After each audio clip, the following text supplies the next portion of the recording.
En un entorno donde la especialización define la competitividad profesional, Global CPA dio apertura a su línea de capacitaciones con una visión clara: formar líderes en contabilidad, tributación y auditoría con enfoque práctico y visión global.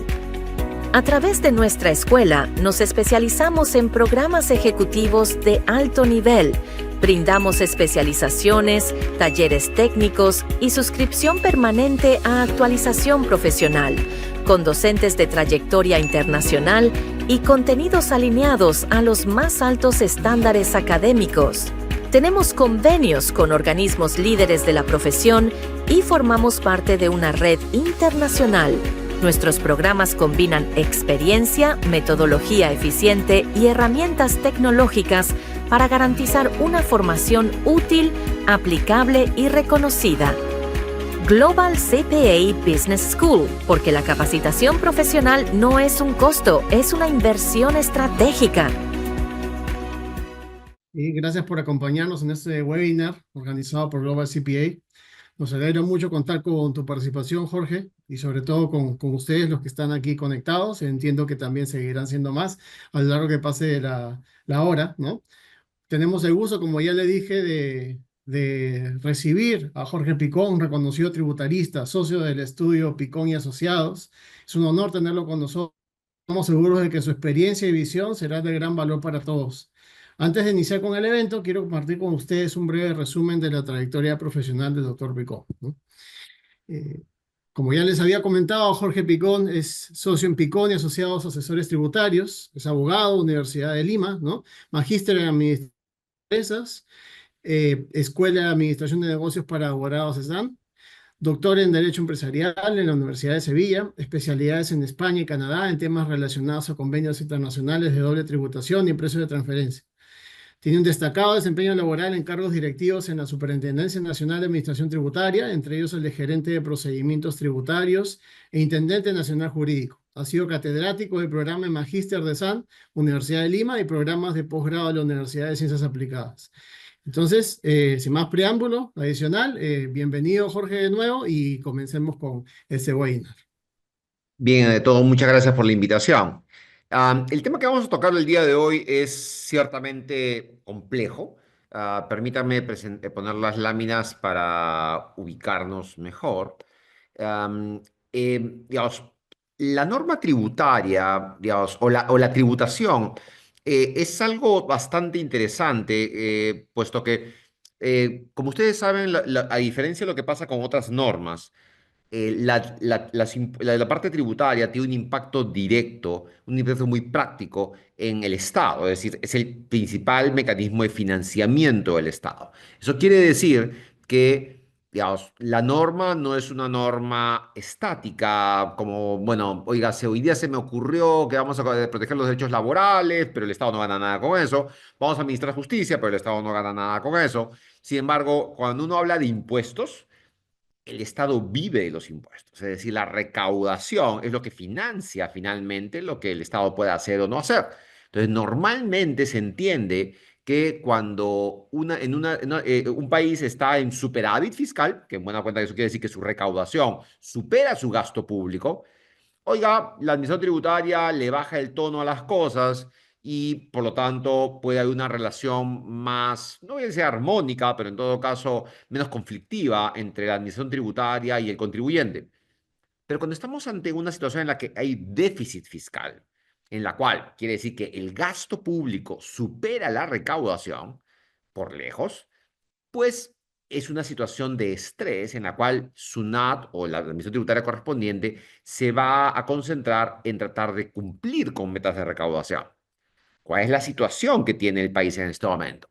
La recaudación tributaria, digamos, máxima históricamente que ha habido, no ha superado los 160.000 millones de soles, que ocurrió el anteaño pasado. Se dice que ese año capaz podría subir, porque para ser sincero, el tema del precio del oro ha llegado recuerda que somos el segundo productor a nivel Latinoamérica, el octavo a nivel mundial, y el oro ha llegado a superar los $3.500 la onza, ha subido más de 43% de lo que va del año, ¿verdad? El precio. Eso eventualmente está moviendo la recaudación por sí solo, podría superar los 160.000 millones, Pero obviamente uno se pregunta, ok, entonces, ¿quiere decir entonces que no hay déficit? Bueno, yo le comentaba que el déficit es la diferencia entre la recaudación y el gasto público. El presupuesto de la República aumenta cada año, en los últimos por lo menos 7, 8 años, alrededor de 20.000 millones de soles. Al día de hoy estamos en un presupuesto que supera los 250.000 millones de soles. ¿Recuerda cuánto le dije que recaudábamos? 160.000 en el mejor de los casos. Quiere decir que estamos en una situación de déficit permanente de un tiempo para atrás. Si usted ve los presupuestos, si usted solamente retrocede unos años, en el segundo gobierno de Alan García, en el año 2006, digamos, el presupuesto nacional era de 50.000 millones de soles. Y hoy día estamos en un presupuesto de 250.000 millones de soles. 5 veces más en 20 años. Usted dirá, bueno, el déficit. ¿Cuál déficit? Nuestra moneda no se ha devaluado particularmente. Si usted ve los tipos de cambio en los últimos 20 años, va a percatarse que el tipo de cambio de aquella época es muy parecido al tipo de cambio del día de hoy.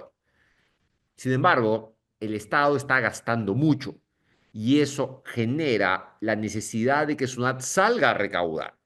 Habiendo dicho eso, hay que tener claro que hay dos impuestos principales que SUNAT controla: el IGB y el impuesto a la renta. En el impuesto a la renta, el impuesto a la renta, a diferencia de lo que muchas personas creen, no es un impuesto, son tres impuestos distintos. A pesar que sea una sola ley que se llama Ley de Impuesto a la Renta, tenemos un impuesto a las personas naturales, que es el que concentra la primera, la segunda, la cuarta, la quinta categoría, la renta de fuente extranjera. Hay que declararlo ahora a finales de mayo para en muchos casos. Tiene una tasa flat de 5% para la primera y la segunda categoría y tiene una tasa progresiva que va del 8 al 30 para la cuarta, la quinta y la renta de fuente extranjera. Tiene usted el impuesto a la renta de no domiciliados, que se aplica únicamente para lo que es renta de fuente peruana. Hay una serie de temas ahí que tocar, asistencia técnica y demás. Nada de eso nos interesa para efectos de este curso. Esta charla habla expresamente del impuesto a la renta empresarial y su impacto en el IGB. ¿De qué estamos hablando? A diferencia de lo que pasa con el impuesto a las personas naturales y el impuesto a no domiciliados, que no se aceptan deducciones basadas en compras reales, algo un tema de 3 UITs que tienen las personas naturales, el impuesto empresarial se determina sobre la utilidad, es decir, utilidad tributaria en este caso, renta neta, como usted lo quiera llamar, pero en la que las compras restan la base imponible. Entonces, como SUNAT ha demostrado durante muchos años no tener mayor capacidad de detectar a la informalidad, recuerde que la informalidad en el país a nivel tributario debe oscilar entre el 55 y el 60% de la economía. Digamos, cifras tan grandes uno solo las puede encontrar en países como India, pero en Latinoamérica somos así por lejos el país más informal. Bueno, Bolivia, creo que Bolivia y Venezuela obviamente salen de la ecuación. ¿Qué significa esto? Ah, Esa informalidad no se detecta en una fiscalización porque, para empezar, el informal no está inscrito en el RUC. Hace unos 2, 3 años, la Cámara de Comercio de Lima hizo una encuesta a más de 9,5 millones de empresarios, de los cuales más de 5 millones declaró que no estaba inscrito en el RUC. Ni siquiera tenía un RUC. Obviamente, si no tiene RUC, no tiene factura, no tiene registro de compras, ya me entendió, ¿no es cierto? Entonces, este impuesto a la renta empresarial de tercera categoría se determina en diferencias de mis ventas menos mis compras. Entonces, la parte de las ventas, hay algunos cuestionamientos como valor de mercado, de vengo y demás cosas, pero no suele ser realmente la materia esencial de control. La materia esencial de control se determina en base a las compras. Entonces, cuando yo afecto la compra y la desconozco, por lo que vamos a conversar el día de hoy, por el tema de la fehaciencia o falta de realidad, no estoy afectando solamente el impuesto a la renta, estoy afectando en realidad 4 aspectos. Ah, para aquellas empresas que tienen más de 20 trabajadores, estoy aumentando la base imponible de la participación de utilidades de trabajadores. Estoy obviamente aumentando la base imponible del propio impuesto a la renta. Si es una compra con factura, con IGB, estoy aumentando la base imponible del IGB porque estoy eliminando el crédito fiscal. Y, evidentemente, si es que es una compra no real, también se considera como una distribución indirecta de utilidades. Es decir, cuando estamos ante una compra que SUNAT califica como no real o no fehaciente, que para ser sincero es el plato fuerte de la casa en este momento, el impacto que esta afirmación tiene son estos 4 efectos. una mayor participación de utilidades, un mayor impuesto a la renta, un mayor IGB y un impuesto a la distribución de utilidades. Obviamente, si a eso usted le suma que al impuesto no solamente se cobra el impuesto, sino que se cobra una multa y se cobra un interés moratorio, pues el efecto es devastador. O sea, es decir, una factura de 100 más 18 con todos los ceros que usted quiera, 100.000, 1.000.000, lo que usted quiera, digamos, si yo la califico como no real, voy a cobrarte 30 de impuesto, y tiene 5, a 5 por distribución indirecta de utilidades, entre 8 y 10 por el tema de los trabajadores, a 18 por tema de IGB, y los intereses moratorios sobre todos los conceptos tributarios. Es decir, después de 2 o 3 años, la administración tributaria tiene una pretensión de recaudación de casi el 100% de la compra desconocida. Entonces, lo que estamos diciendo eventualmente genera un incentivo perverso para que los auditores, que eventualmente, oiga, no crea eventualmente que, los auditores tienen algún tipo de maldad instintiva. Por el contrario, y ellos piensan, yo lo pensaba en su momento cuando trabajaba en la administración, que estaba haciendo el bien. Es decir, estoy trabajando por mi país, y si yo aumento la recaudación tributaria, obviamente, digamos, estoy haciéndole un bien al país. Es obviamente una mentalidad que no aguanta un análisis lógico, pero lo piensan, lo sienten, o sea, una vez más, no lo hacen de mala fe.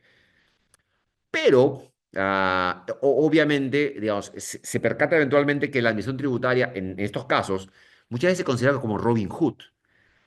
Y claro, le quito a los ricos para los pobres. Y claro, si usted ve los comerciales de Sunat, prácticamente dicen eso, como que ellos abastecen a los pobres, lo cual en la práctica no es verdad.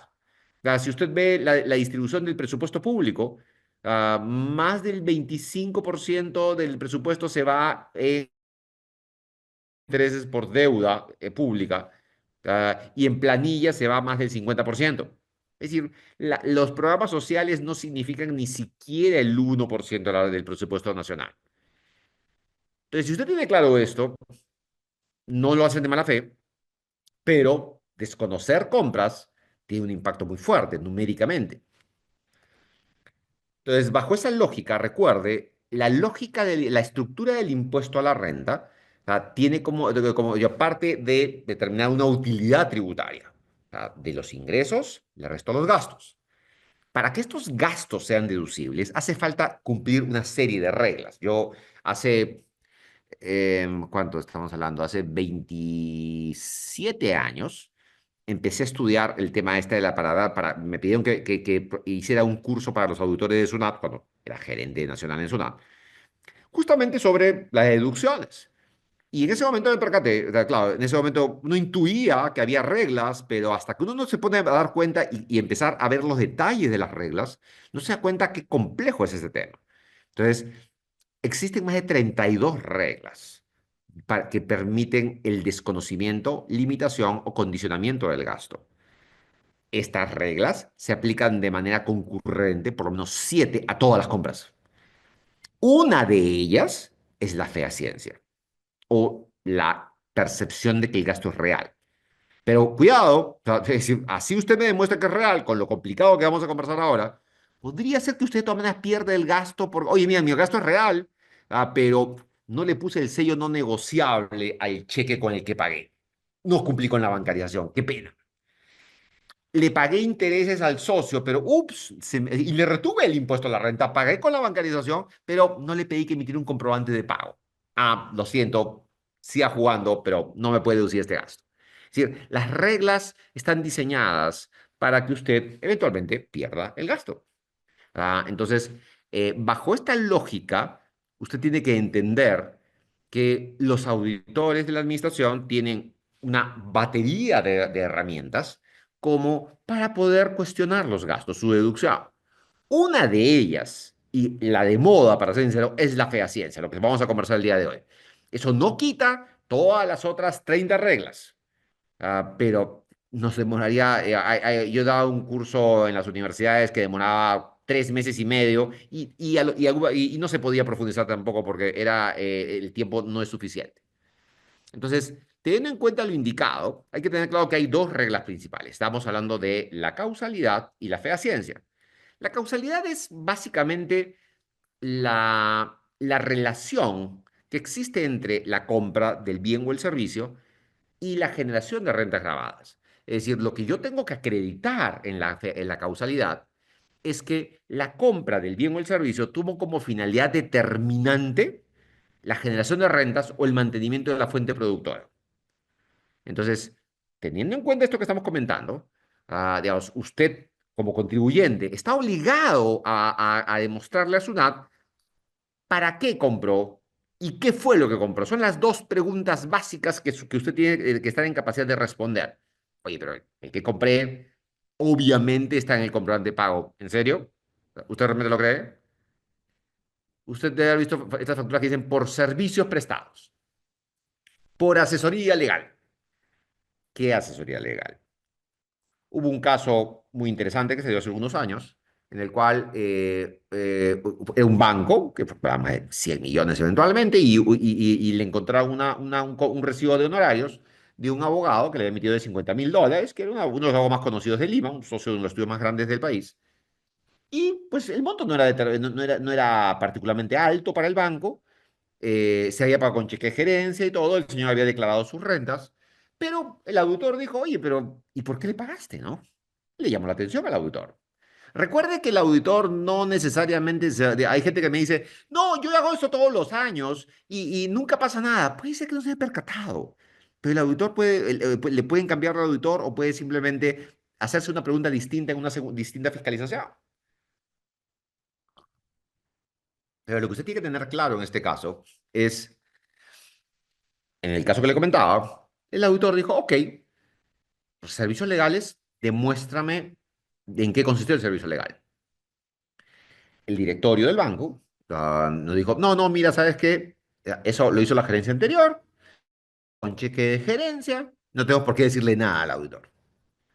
Los actos de rebeldía son temas son temas casi autodestructivos desde mi punto de vista. Y en este caso, lo que dijo lo que dijo el directorio, no le hizo gracia obviamente al auditor, el auditor reparó el gasto y el Tribunal Fiscal sacó una sentencia, una resolución que marcó un precedente muy interesante, en la que dijo, oiga, si el auditor lo pregunta, lo mínimo que una empresa tiene que estar en capacidad de demostrarle al auditor es en qué consistió el servicio. Entonces, este servicio legal podría haber sido un informe. ¿Qué informe fue? Un litigio, ¿litigio entre quiénes? Puede haber sido el divorcio del gerente también. Es decir, el hecho que usted tenga un comprobante de pago a nombre de su empresa no significa que la compra haya sido en favor de su empresa. Usted tiene que demostrarlo. Entonces, este tema de la causalidad, no voy a profundizar más, podemos hablar horas del tema, no es la idea. Simplemente tenga claro que la causalidad parte de la premisa que el bien o el servicio sí existieron y lo que me está pidiendo que yo demuestre es qué relación tuvo con el negocio por el cual estoy deduciéndolo. Ah, permítame un segundito.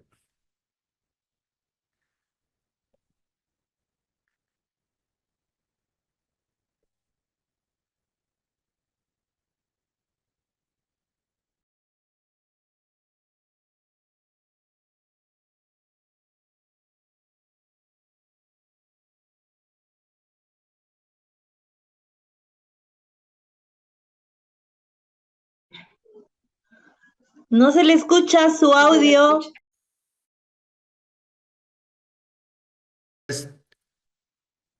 Como les comentaba, la primera regla de las 32 reglas que se pueden aplicar a los gastos es la causalidad, que parte de la premisa que el bien o el servicio existieron.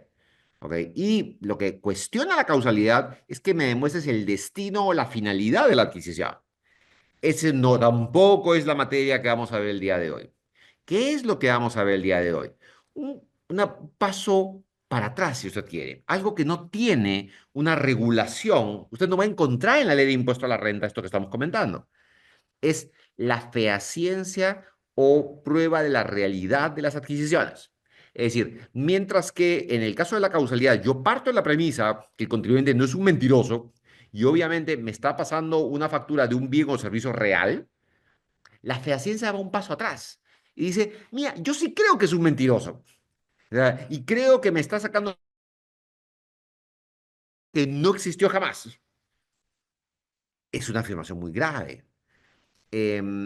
Para que ustedes lo tengan claro, no entiendo qué pasó con esta cosa acá, pero ok. Este dibujito que me apareció acá.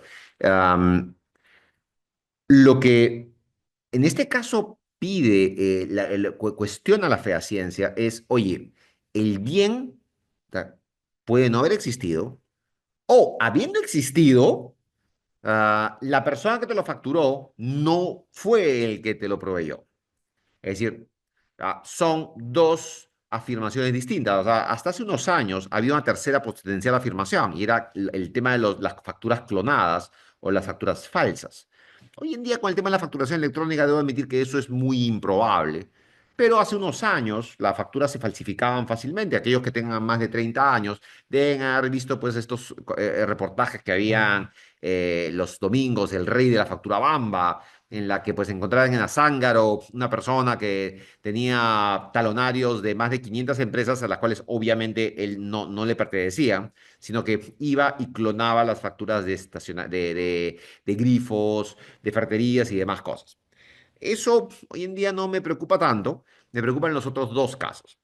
Primer caso, en el cual Tsunami está afirmando que el servicio o el bien no existieron. Punto. O sea, simplemente, es decir, no hubo un bien. O sea, tú me dices que hubo un servicio legal, demuestra que existió. Me dices que compraste los bienes, demuestra que existieron. Pero hay un segundo tipo de operación no real, en el cual efectivamente sí hubo un bien y no te estoy cuestionando el bien. Lo que te estoy cuestionando es que el señor que te lo facturó no tenía la capacidad de facturártelo. Déjeme poner dos casos como para que entienda la diferencia. Caso número uno. Esto es algo que pasa más en provincia, no pasa mucho en Lima, porque en Lima básicamente los grifos están tomados por las grandes cadenas. Pero en provincia normalmente sí hay pequeñas cadenas que le pertenecen a personas de la zona. Entonces, muchas de estas personas simplemente, imagínese que usted va y emite una factura hecha de gasolina 100 soles y no le emiten comprobante. ¿Ok? Y esta persona, digamos, esta operación ocurre 50, 100 veces en el día. Y evidentemente esta empresa no ha facturado alrededor de 10.000 a 20.000 soles por día. Entonces, evidentemente, cuando tenga que, digamos, la no facturación hace que no pague impuestos, por supuesto, pero no puede eternamente dejar la situación como no facturada, porque tiene que reponer el stock. Entonces, lo que hace es darle salida y va a buscar a alguien que necesite gasto o crédito fiscal y le dice, oye, aquí tengo una factura de 100.000 soles más IGB, ¿ok? Por combustible. Te la vendo a 5.000 soles. O sea, una ganga. O sea, mira qué bacán. O sea, 100.000 soles quiere decir que voy a dejar de pagar 30.000 y los 18.000 voy a dejar de pagar 48.000 y me estás vendiendo esto a 5.000 a 8.000 soles donde firmo. Claro, obviamente es un delito, pero las personas no lo vean de esa manera.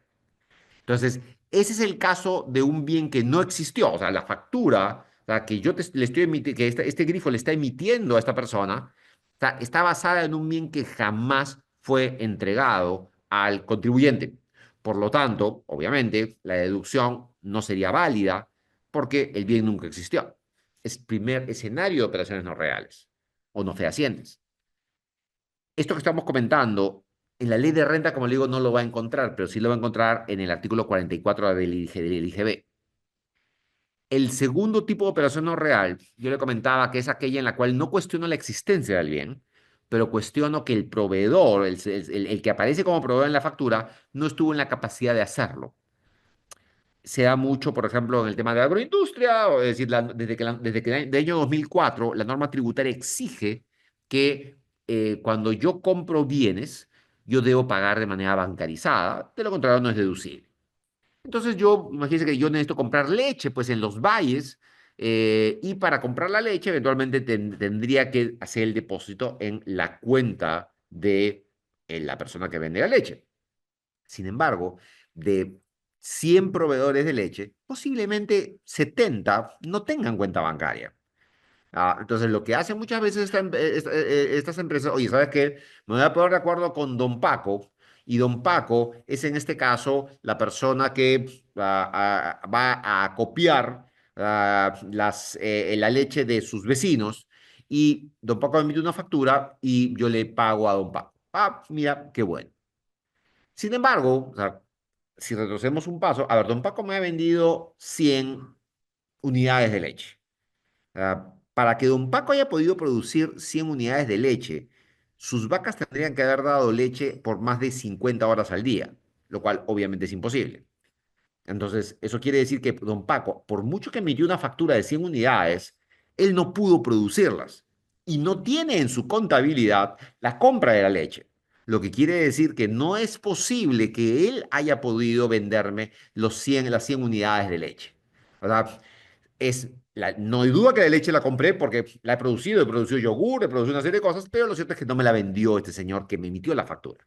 Ese es el segundo tipo de operación no real. ¿Ya? La norma tributaria, la ley del IGB en este caso, los distingue y dice, oye, en este segundo caso, un contribuyente puede cubrirse emitiendo unos medios de pago especiales que lo vamos a comentar más adelante.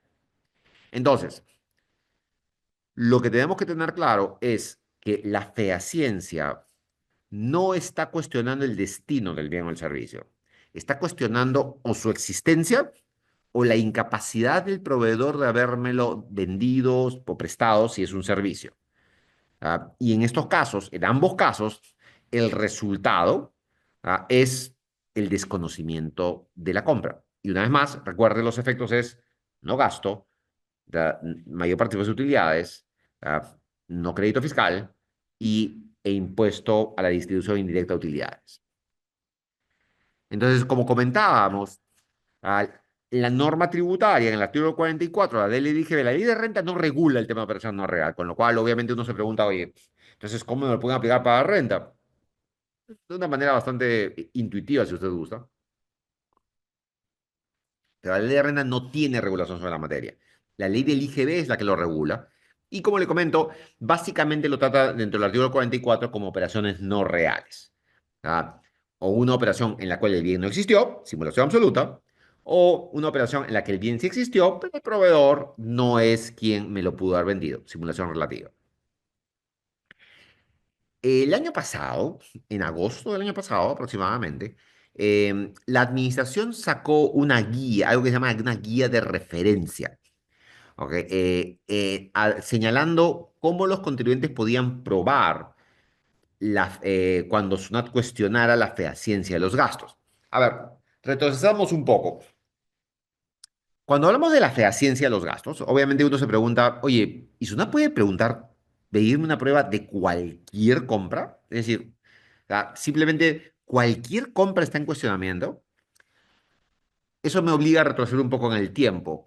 Cuando el Tribunal Fiscal ha tenido una evolución o involución, como usted lo quiera ver, a lo largo de los últimos 25, 30 años, pero el Tribunal Fiscal tuvo una época en la cual consideraba que la afirmación de que una operación no real era tan grave, tan importante, que SUNAT tendría que demostrar indicios de por qué estaba haciendo esa afirmación. Oye, ¿por qué me preguntas si esta operación es real o no real? Tienes que tener algún tipo de punto de partida, porque no puedes partir de la premisa que el contenido es un mentiroso simplemente por defecto. Y hasta el año 2007, las resoluciones del Tribunal Fiscal estaban orientadas a, oye, quien tiene que demostrar que la operación es no real es SUNAT. Y por lo tanto, el contribuyente solamente estará obligado en la medida que SUNAT presente indicios de que la operación es no real. Y sobre eso partirá. A partir del año 2008 sale una resolución de observancia obligatoria, la ley no cambió, simplemente al Tribunal Fiscal se le ocurrió, y dijo, no, mira, en realidad el que debe demostrar que la operación sí es real es el contribuyente. Entonces, no SUNAT, sino el contribuyente. Entonces, y por lo tanto, basta que SUNAT no tiene que alegar ningún indicio. Basta con que se le ocurra que algo puede ser no real. Y obviamente usted entenderá que en el mundo de los servicios particularmente, los servicios son, como son intangibles, son muy difíciles de probar. agregar a esto que no hay una prueba absoluta de un servicio o inclusive de un bien. O sea, ¿cómo puedo probar de manera absoluta? Que imagínense que usted le lleva la contabilidad a mi empresa. ¿Cómo pruebo de manera absoluta que usted lleva la contabilidad de mi empresa? ¿Absoluta? Se tendría que filmarlo mientras lleva la contabilidad, probablemente, ¿no? Y aún así sería una prueba discutible. Pero en este caso, lo que la administración eventualmente hace es, mira, te voy a preguntar en base a mi intuición, a lo que yo considero que debería hacer. O sea, fíjese lo amplio, la carta libre que tiene el auditor para requerir ese tipo de cosas. Entonces, lo que usted tiene que tener claro es que desde el año 2008, el obligado a aprobarlo es el contribuyente. Conforme han pasado los años, la administración tributaria, antes por lo menos, a pesar de esa resolución, se le exigía a SUNAT que de todas maneras presentara algún tipo de indicio. Hoy en día ya no ocurre eso. Y SUNAT puede cuestionar cualquier cosa en cualquier momento.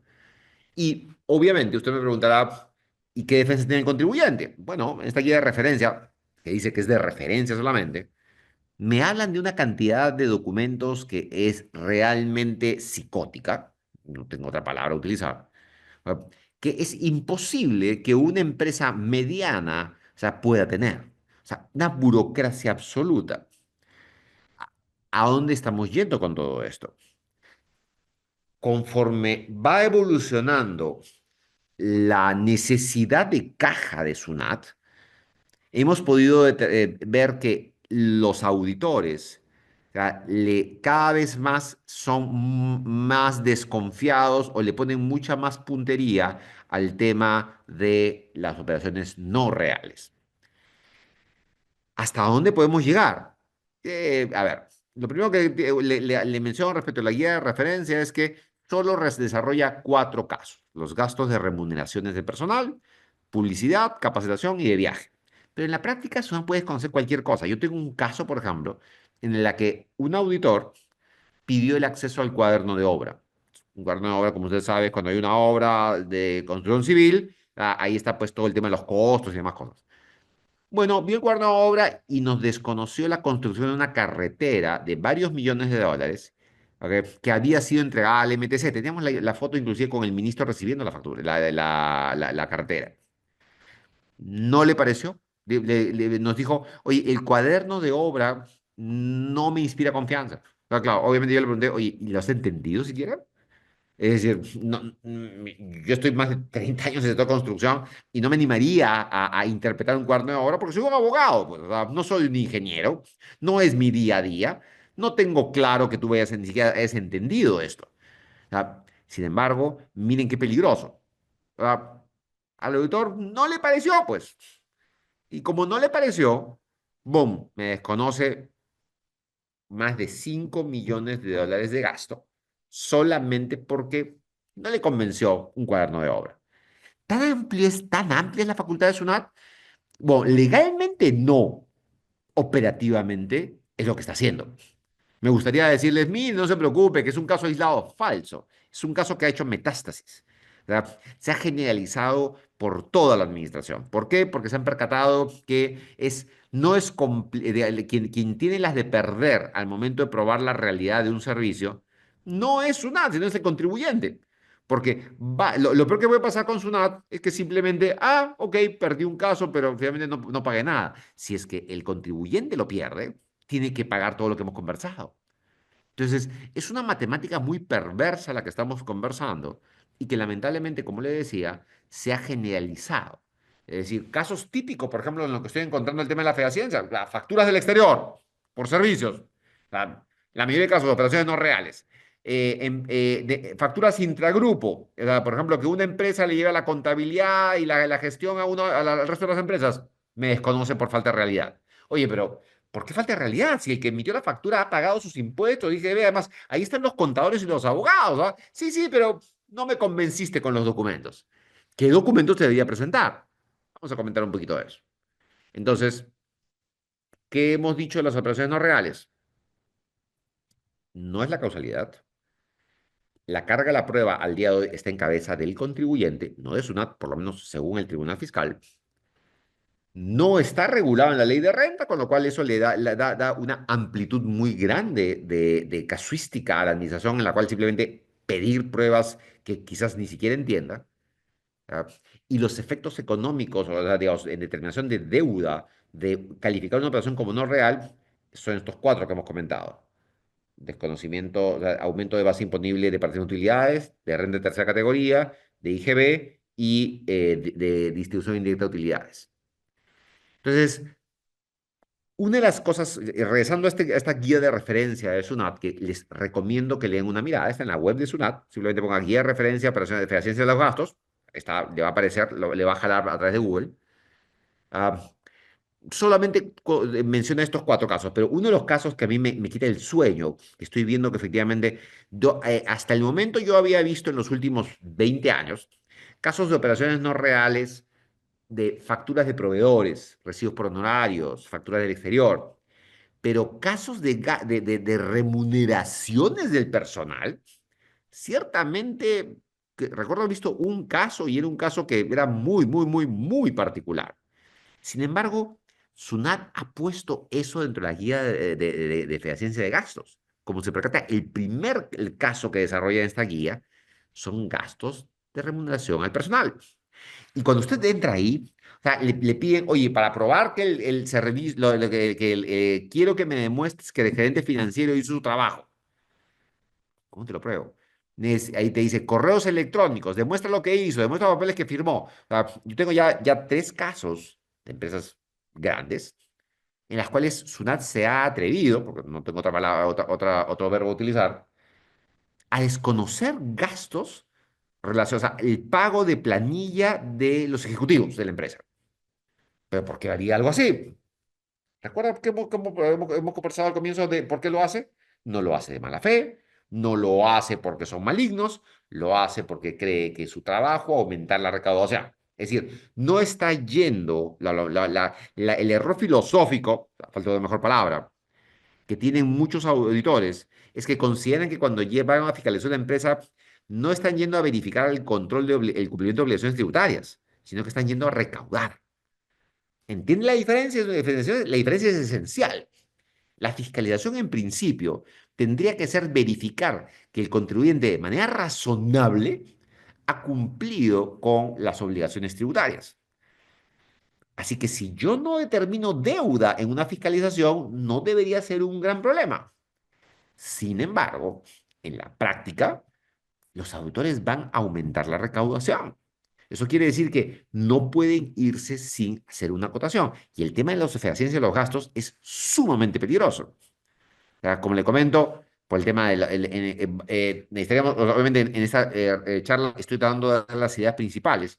Por ejemplo, si ustedes estuvimos hablando de probar la fehaciencia de una compra de bienes, tendríamos que contar con las guías de revisión, el ingreso a almacenes, el uso de los bienes en la cadena productiva. O sea, por ejemplo, ahora tuvo un caso de una empresa pesquera que produce harina de pescado, en la que la administración tributaria cogió el costo de la harina de pescado y dijo, demuéstrame la fehaciencia de estos costos. O sea, ojo, era un proceso industrial. Yo le decía, no me puedes pedir que o sea, en cada punto de los costos deben haber unas 300 facturas. O sea, es decir, porque ahí está la depreciación, está la mano de obra, está el alquiler, pero está por producto. O sea, pero ellos cogieron simplemente, no, coge y demuéstrame la fehaciencia del costo de un proceso industrial. Entonces, este tema ya ha perdido el control hace rato. Digamos, yo en lo personal considero que una norma sobre esta materia debería darse, restringiendo la capacidad, por supuesto, de hacer estos reparos, pero eso no lo veo ocurrir prontamente. Y en todo caso, entienda que esta guía de referencia es eso, una referencia. Sin embargo, cuando lo he visto en la práctica, los auditores lo están tomando como si fuera un manual. Es decir, como si fuera un manual de instrucciones de lo que ellos deben hacer. Y me piden todo eso. Y como le digo, cuando me dicen, demuéstrame el trabajo del gerente. ¿Cómo te muestra el trabajo del gerente? O sea, es decir, además, decirle al gerente, dame todos tus correos, que pasen por manos del contador, Dios, a la mayoría de gerentes no lo van a hacer, punto. Y por eso no desconocer el gasto, es lo que dice la norma, o es lo que dice esta guía de referencia, por lo menos. Muy bien. Entonces, am, en este momento, una enorme cantidad de casos ha pasado, están yendo, digamos, si estuvimos conversando, yo le decía, el Tribunal Fiscal considera que la carga de la prueba la tiene el contribuyente. Sin embargo, el Tribunal Fiscal hasta hace unos 18, 17 años, posiblemente, era en la práctica la última instancia. Y por lo tanto, lo que ellos decían, era, la práctica usted podía ir al Poder Judicial, pero el Poder Judicial no se metía mucho en la materia tributaria.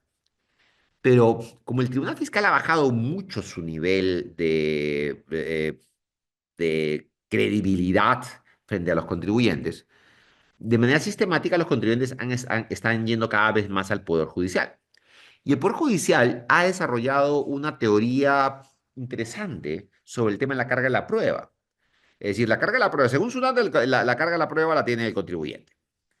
Am, Sin embargo, el Poder Judicial ha desarrollado una teoría que se llama la carga dinámica de la prueba. ¿Qué significa eso? Oye, prueba el que esté mejor en posición de probar, pero también eventualmente cosas que valga la pena probarse. No puede pedirle a las empresas que pidan pruebas imposibles. Hubo un caso, por ejemplo, en el que la Administración Tributaria, para desconocer las compras de bienes, me decía, estos bienes que compraste hace como 3 años, necesito la guía de remisión, control de almacenes, necesito el nombre del chofer que llevó los camiones a tu fábrica y a la hora a la que llegó. Dije, eso ocurrió hace 3 años. O sea, ¿en qué cabeza puede a alguien ocurrírsele que se puede pedir que el nombre del chofer que entró al almacén, a mi almacén a dejarme los bienes hace 3 años? ¿A quién se le puede ocurrir eso? Sin embargo, el argumento es una para desconocer luego la compra fue, no me entregaste esa información, con lo cual seguramente los bienes nunca llegaron. Entonces, la carga de la prueba, determinar la carga de la prueba y establecer hasta qué punto estoy obligado es esencial. Y esto me obliga a tener algún nivel de burocracia bastante mayor del que la mayoría de empresas tienen.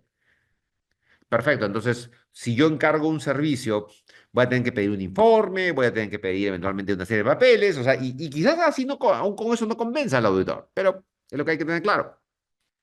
Entonces, los indicios que normalmente pueden crear la suspicacia, o sea, válida de que el servicio pudo no haber, o la venta de bienes pudo no haber sido real, ¿ya? A lo largo del tiempo han ido evolucionando y han ido creando sus propias normas.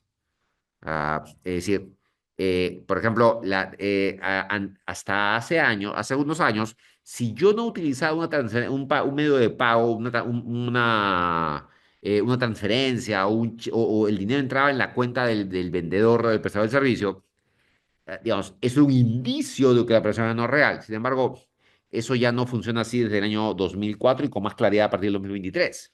Desde que existe la norma de bancarización, ya es irrelevante si la persona es real o no real. Si no cumplís con la bancarización, te desconozco el gasto.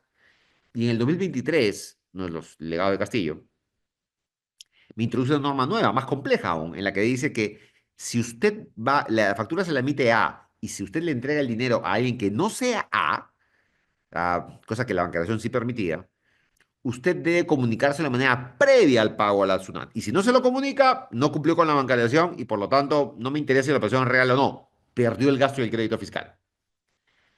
Entonces, ya la Fedaciencia ya no toma el tema del medio de pago. La norma, también, la mayoría de las resoluciones del Tribunal Fiscal hablaban de la falta de capacidad operativa del prestador del servicio. Por ejemplo, una empresa que había hecho una construcción de $2 millones, eventual, que no tenía maquinaria y tenía 5 trabajadores obreros, y no había contratado a nadie adicional. Entonces es imposible que esta empresa haya podido hacer el servicio que tú dices que te facturó. Entonces, sin embargo, desde el año 2023 también, la capacidad operativa se ha convertido en una categoría legal. O sea, que tiene un propio procedimiento y que seguramente usted lo escuchaba en otros momentos. Pero la capacidad está ligada al tema de tener suficientes recursos humanos, capacidad económica, también el tema de el hecho que el contribuyente se convierte en no habido, también está regulado por su propia cuenta. Es decir, lo que trato de decirles en más cuenta es que los indicios son importantes, pero al día de hoy SUNAT ya no los utiliza. Lo que hace SUNAT simplemente se pone en el rol de, ok, convénceme.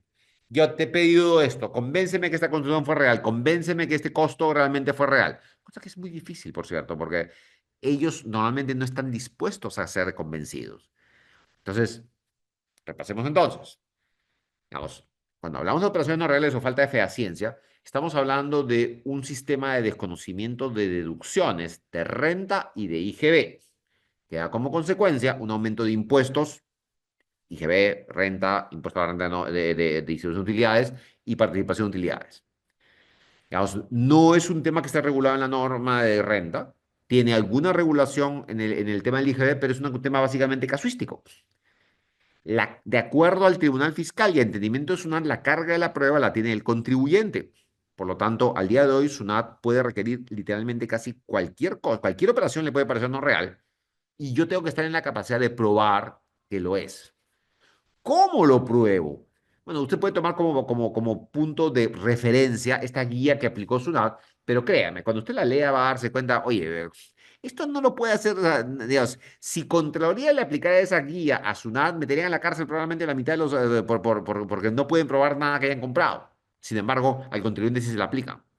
Entonces, usted tiene que tener muy claro que es una situación, o sea, que es no regulada. SUNAT tiene mucha capacidad, mucha capacidad no técnica, sino muchas facultades excesivas desde mi punto de vista. El contribuyente está obligado a mejorar sus sistemas de control, a tener una mayor burocracia, a tener un mejor mecanismo de documentación de contratos, de guías, tenerlos a la mano para poder, porque aquí una parte del tema de la fehaciencia no solamente es el hecho de lo que me has pedido, sino lo que me has pedido, entregarlo dentro del plazo, que casi siempre son demasiado breves para lo que me piden. Y el problema aquí es que, pero lo presento después, no fue tan simple. El artículo 141 del Código Tributario señala que si es que yo no presento las pruebas en el proceso de fiscalización, que fueron requeridas, ya no lo puedo presentar después, salvo que pague. Hubo un caso en el que efectivamente la empresa pagó, estamos hablando de varios millones de soles, para poder presentar pruebas que eran imposible obtenerlas en el plazo que me dio el auditor en la revisión.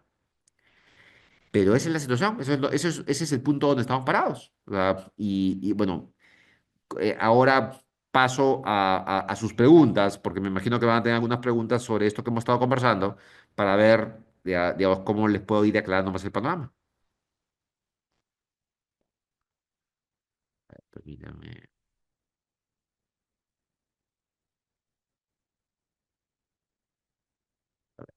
eh, ah, a ver, vamos a ver, me dice, doctor, y si se da el caso del sueldo del gerente, ¿qué importe sería fiscalizado por la SUNAT? A ver, no es cuestión que le importe. La fehaciencia no cuestiona importes, cuestiona la existencia. ¿Qué significa? Que SUNAT califica que el gerente no está haciendo su trabajo. Recuerda que el tema, si el gerente es accionista de la empresa, digamos, tenemos una norma que limita el sueldo que usted le paga, o algo que se llama valor de mercado de remuneraciones. Sin embargo, en esto que estamos conversando en este momento, en la fehaciencia, lo que SUNAT me está diciendo es, oye, tienes que probarme el trabajo o desconozco todos los pagos que le has hecho a este señor del ejercicio en el cual estamos revisando, que es lo que ha hecho efectivamente, ya en algunos casos, el año pasado, después que sacó esta guía. Así que es un tema delicado.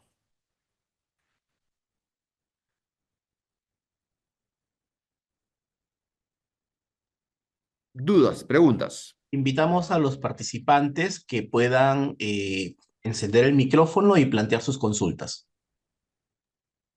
Doctor, buenas noches. Buenas noches. ¿Cómo está? ¿Qué tal? Doctor, muy interesante la exposición. Desde ya lo felicito, muy buena exposición. Y la pregunta es la siguiente, ¿no? Desde el punto de vista documentaria que se tiene que entregar, como dice, para el aspecto de la causalidad, ¿no? Y la fehaciencia, el Tribunal Fiscal ha dicho que uno tiene que tener un mínimo de documentos, ¿no? Entonces, ¿cuál es el mínimo de documentos que establece la ley? Porque la ley no establece qué documentos serían en el caso mínimo. Por ejemplo, en el caso de una venta, uno tiene la factura, la guía, más nada. En el caso de una compra también, de un servicio, uno hace el servicio y obviamente tiene la factura, más el servicio solicitado, una cotización, ¿no? Y también la entrega del servicio que se va a realizar, ¿no? Entonces, no sé cuál sería el mínimo que se tiene que tener de documentación prevista, uno. Lo otro, en cuanto usted bien dijo acerca de que la SUNAT va a recaudar, la SUNAT no va a ir a revisar una auditoría como debería revisar como hacía muchos años, ¿no? Atrás. Entonces, la pregunta es la siguiente, ¿no? Yo trabajo en varias empresas contables, ¿no? Yo me acuerdo con una de ellas que conocieron, ¿no? Al revés el ejemplo que usted puso, ¿no? Se conocieron el gasto. Esta empresa tenía apenas 15 trabajadores en planilla, era una empresa grande, una fábrica inmensa, y sin embargo tenía el servicio de una empresa que tenía 300 trabajadores en su planilla, que es lo que necesitaba para hacer el gasto. Y sin embargo desconocieron el gasto, más no desconocieron la venta, ¿no? A pesar que la empresa de servicio tenía 300 trabajadores y era imposible que la empresa con 15 trabajadores podría haber hecho la producción. Entonces, ¿cómo se podría defender esto que ya está en la etapa del Poder Judicial? A Gracias. ver, no, para nada. A ver, lo primero que hay que tener claro es que la norma no regula la prueba exacta para cada caso, con lo cual estamos hablando de conceptos relativos como la razonabilidad. Cuando me dice, ¿qué es razonable? Es una buena pregunta, ¿verdad? Por ejemplo, si estamos hablando de bienes, por ejemplo, tendría sentido tener las guías de remisión, las constancias de ingreso a almacenes, eventualmente los partes del proceso productivo, si hay un proceso productivo por medio. Digo, creo que eso me ayudaría. Creo que sería razonable tenerlo. Sin embargo, lamentablemente la administración, como le digo, si ustedes ven en las guías de referencia, es increíblemente documentarista. Me pide papeles que son difíciles, si no imposibles. Casi nadie tiene ese nivel de burocracia. Entonces, en el caso que usted comentaba, por ejemplo, un tema muy perverso de la regulación de las operaciones no fehacientes es que SUNAT desconoce el gasto a quien recibió la factura, pero de todas maneras le reconoce el ingreso a la empresa que emitió la factura. Con lo cual, en teoría, está aplicando un doble impuesto bueno, si estamos hablando dentro de una factura de intragrupo, dentro de un grupo económico, está aplicando dos veces el impuesto a la renta y el IGB. Ah, respecto a su pregunta, ¿el Poder Judicial puede ver estas cosas? Las puede ver, pero hace falta, digamos, a ver, el Poder Judicial no tiene una especialidad en tributación. Entonces, el solo hecho que un tribunal administrativo especializado haya visto el caso, ya me pone a nivel de Poder Judicial cuesta arriba. ¿Verdad? Es decir, hay que tener claro eso. O sea, es decir, como regla, el Poder Judicial va a decir, oye, el Tribunal Fiscal seguramente debe saber más que yo, seguramente esto es verdad, sí. Entonces, necesitaría efectivamente el Poder Judicial eh, plantear un caso de una manera muy clara y contundente, como para que ellos digan, ok, me doy cuenta que en este caso es absurdo lo que está diciendo el tribunal. Sin embargo, ahí es justamente uno de los temas más complejos que yo veo en la práctica. Es decir, el tema de operaciones no reales es un tema increíblemente subjetivo. O sea, digamos, y eventualmente cuando SUNAT y el Tribunal Fiscal ya fallaron en contra, porque si ya llegó al Poder Judicial está en contra, digamos, tiene que tener claro que está cuesta arriba, empecemos por ahí, y que la documentación y la explicación tiene que ser no solo didáctica, sino contundente, porque una vez más, los vocales no son especializados, lo que quiere decir que uno tiene que llevarlos a un terreno que les sea conocido mentalmente, o sea, como, oye, ¿sabes qué? Mira lo ilógico de esta situación. Ah, pero eso es lo que tendría que ocurrir. O sea, no hay una prueba exacta. Usted tiene que decir, oiga, esto es razonable. O sea, yo me dedico a hacer mi negocio y lo que te estoy mostrando es razonable. sea, la otra parte pagó el impuesto. O sea, ¿cuál sería la lógica que yo haya, que yo haya tomado una operación no real si es que la otra parte paga el impuesto? O sea, como le digo, es indispensable que esta casuística tiene que ser muy contundente al momento del caso en el Poder Judicial.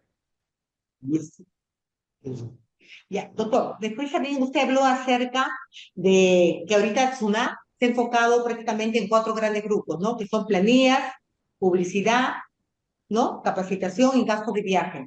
Pero en caso de publicidad, capacitación, gastos de viajes, ¿hasta qué punto han llegado? Ese es uno. Y luego, no sé si usted me podría hacer diferencia entre los artículos 44A y 44B, ¿no? Respecto al impuesto a la renta, ¿no? Ojo, estos cuatro temas que he comentado, no es que eso es la guía de referencia que SUNAT publicó. En la práctica, SUNAT está desconociendo cualquier cosa. Como yo le comentaba antes, conocido con una carretera en un caso, están cuestionando los costos de producción de un proceso industrial, que es rarísimo, porque un costo industrial, un proceso industrial puede estar basado en 50 adquisiciones. eh, pero es lo que está haciendo. O sea, simplemente no. Ahora, la diferencia entre el 44A y el 44B, el 44A parte de la premisa que el bien o el servicio no existieron. Por el ejemplo que yo le daba de la factura de combustible de un grifo que ya lo había vendido un tercero, pero me emitió una factura de favor. El B está relacionado con un bien o un servicio que sí existieron, pero que el proveedor no lo pudo haber producido, como el caso de la leche que les comenté. O sea, el caso de la leche es el caso del B y el caso del grifo es el caso A. Ya, pero en el caso del 44B del bien que sí existió, ahí no se debería de perder crédito fiscal, ¿no? No, no, no, Pero ojo. claro, no se pierde. En ambos casos se pierde el crédito fiscal. La diferencia en el B es que le da la posibilidad al contribuyente de invertir la carga de la prueba y decirle, oye, si tú utilizas, por ejemplo, un cheque o una transferencia bancaria entre tu cuenta y la cuenta de tu proveedor, la carga de la prueba la reviertes a SUNAT. O sea, ellos tienen que probar que la operación no es real y no tú. Entonces, eso es lo interesante del B. O sea, el B me da un camino como para que el contribuyente pueda, claro, yo sí le digo a todos mis clientes, utiliza transferencias bancarias para pagar a tus proveedores, porque eso nos ayuda mucho en caso de operaciones no reales, ¿ok?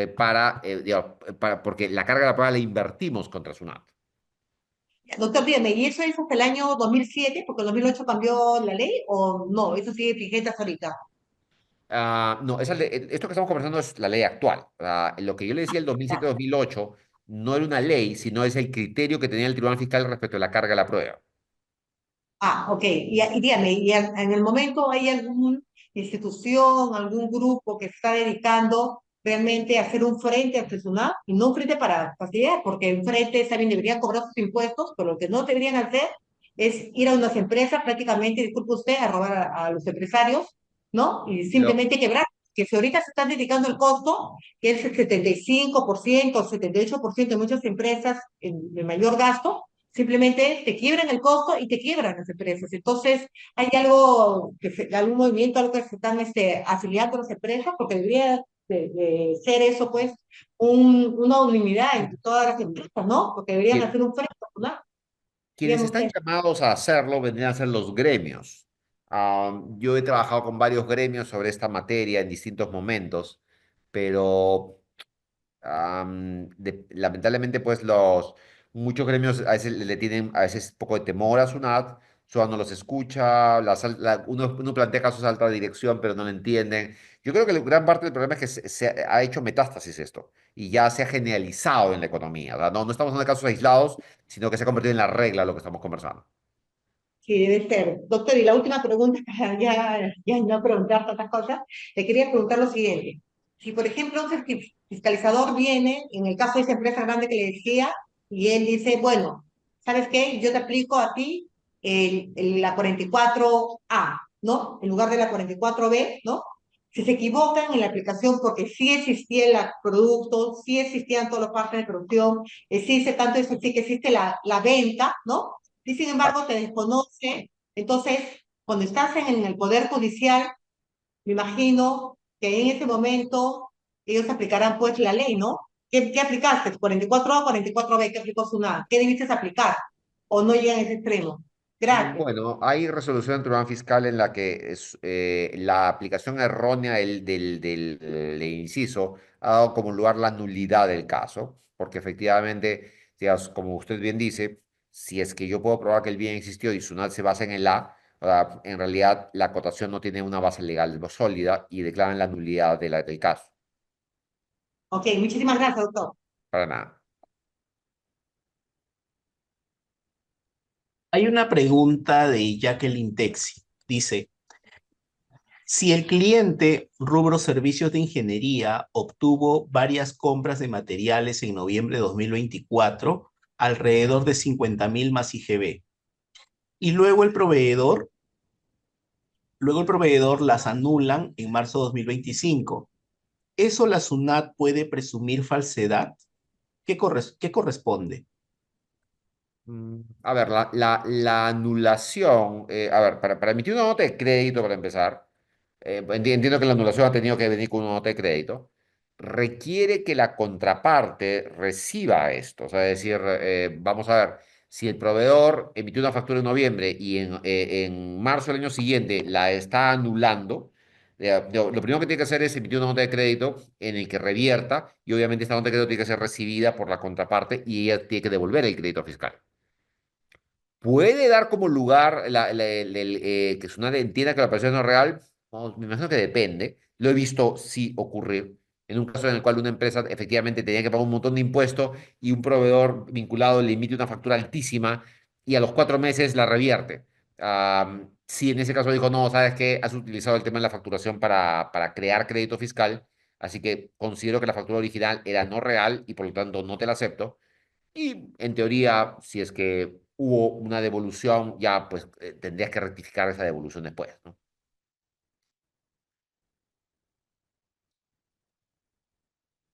Sofía, ¿puedes encender tu micrófono, por favor? Buenas noches, ¿qué tal? Buenas noches. Em, a ver, tengo una siguiente consulta.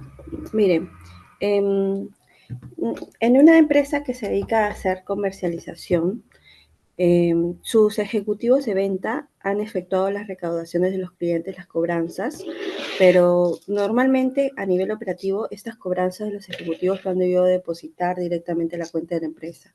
Sin embargo, se ha estado ruleteando a manera de un financiamiento interno, un proceso indebido, y estos ejecutivos han tomado a su cuenta eso que han recaudado a nivel con efectivo y han estado pagando a la empresa que vende, a la que trabajan, con sus tarjetas de crédito, sus cuentas personales de ellos.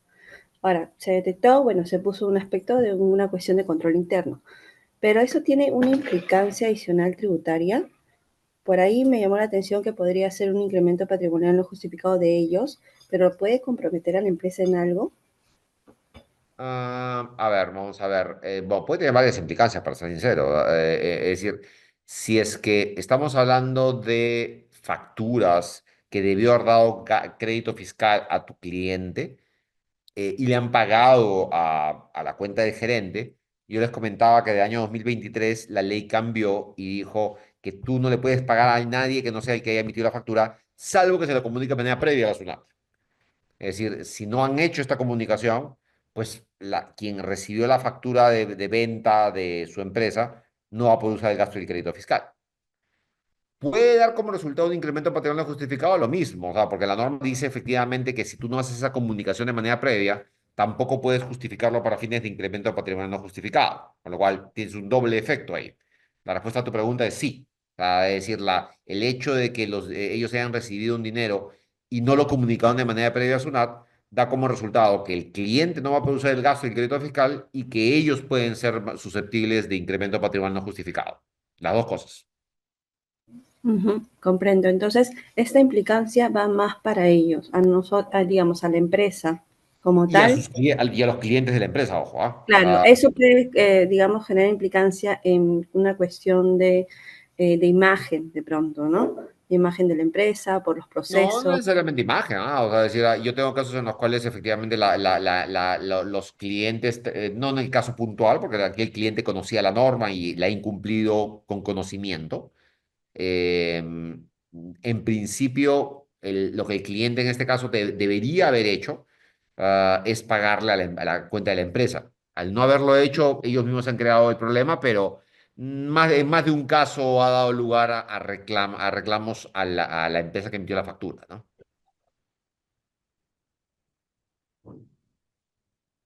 Doctor, ¿Sí? doctor, una pregunta. En el caso que está diciendo el exponente, uno siempre tiene que comunicar a la SUNAT cuando se paga un tercero, ¿es cierto? En el caso que no se haya hecho, ¿hay alguna manera de rectificar la operación si todavía no tenemos una notificación de SUNAT para hacer una revisión? O sea, ¿se puede subsanar de alguna manera? No de acuerdo a la norma. O sea, de acuerdo a las normas, no hay medio de subsanación regulado, por lo menos. Gracias. Para nada. Ok, gracias, doctor. Para nada. Muy bien. Entonces, a ver, creo que hay una pregunta acá. Si las guías de revisión se encuentran mal llenadas, ¿pueden desconocer las demás documentación o cómo puede acreditar la adquisición? Bueno, una guía mal llenada puede ser la gota que derrame el vaso. Es decir, la pregunta es mal llenada, ¿cómo? Inadecuadamente escritos los bienes, completamente equivocados, bienes que serían inconsistentes con la empresa. La respuesta a su pregunta es mal llenado, entre comillas, sí, efectivamente puede ser suficiente como para inspirar un desconocimiento de la compra por falta de realidad, ¿no? Perfecto. Entonces, bueno, Sí, les ya agradezco. no habiendo más consultas, profesor Jorge, le agradecemos muchísimo haber aceptado participar en este webinar y también esperamos poder contar con usted en siguientes eventos que podamos organizar. Muchísimas gracias. Hasta luego, cuídense mucho. Gracias. Buenas noches. A los participantes les hacemos mención que estamos realizando una especialización en tributación empresarial en la cual hemos invitado a los ponentes más destacados de la tributación, entre ellos al profesor Jorge Picón. Y para quienes están conectados, van a recibir un descuento como se les había mencionado y los interesados pueden escanear el código QR o acceder al link que vamos a compartir en el chat. Como verán, es una especialización que va a durar 3 meses y medio. Van a ser clases 2 veces por semana. Es una estructura curricular muy ambiciosa en el cual se van a tocar diversos temas de actualización en la tributación y la inversión general es de 3,350, pero para quienes están conectados en este webinar, en este evento, tienen un descuento a 2,490 soles, incluido el IGB, y con algunas facilidades de pago. Quienes están interesados pueden escanear el código QR o también dirigirse al link que hemos compartido en el WhatsApp, en el chat, para que un asesor pueda atenderlos. Entonces, ya habiendo dicho eso, damos por concluido el webinar del día de hoy. Muchísimas gracias a todos por su participación. Gracias a ustedes. En un entorno donde la especialización define la competitividad profesional, Global CPA dio apertura a su línea de capacitaciones con una visión clara: formar líderes en contabilidad, tributación y auditoría con enfoque práctico y visión global. A través de nuestra escuela, nos especializamos en programas ejecutivos de alto nivel. Brindamos especializaciones, talleres técnicos y suscripción permanente a actualización profesional, con docentes de trayectoria internacional y contenidos alineados a los más altos estándares académicos. Tenemos convenios con organismos líderes de la profesión y formamos parte de una red internacional. Nuestros programas combinan experiencia, metodología eficiente y herramientas tecnológicas para garantizar una formación útil, aplicable y reconocida. Global CPA Business School, porque la capacitación profesional no es un costo, es una inversión estratégica.